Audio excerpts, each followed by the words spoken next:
Have you ever wondered what you would do to frighten Lazarus after he'd been raised from the dead? What would you do to threaten him? Lazarus, I'm going to kill you. Caligula said, I'm going to kill you. He says, ha ha ha.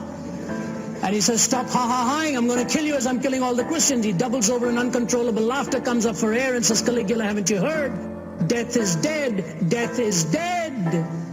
How do you frighten somebody who's already been there and knows the one who's going to let him out?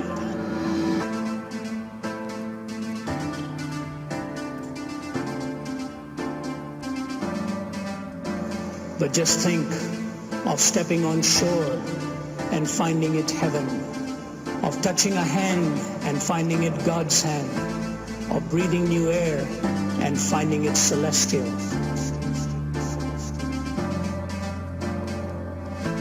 of waking up in glory and finding it home.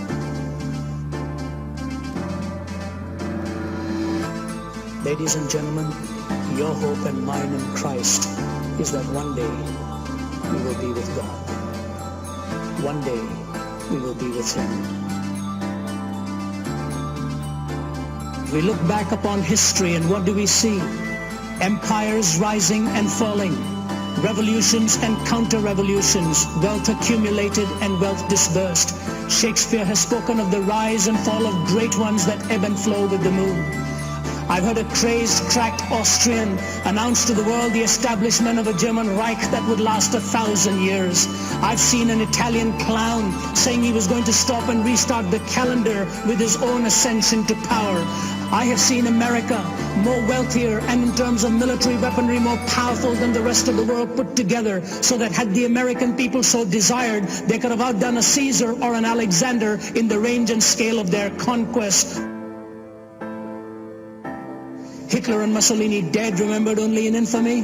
Stalin is a forbidden name in the regime he helped found and dominate for some 3 decades. America is haunted by fears of running out of the precious fluids that keeps the motorways roaring and the smog settling. All in one lifetime, all in one lifetime, all gone with the wind. Behind the debris of the fallings of our solemn supermen and imperial diplomatists lies the gigantic figure of one person, because of whom, by whom, in whom, and through whom mankind may still survive, the person of Jesus Christ.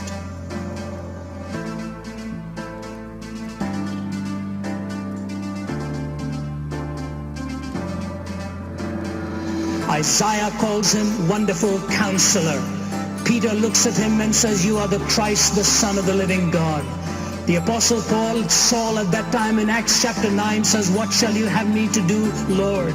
Thomas raised his hand and touched his side and said, thee, my Lord and my God, ho kuriosmu, ho theosmu, the Lord of me, the God of me.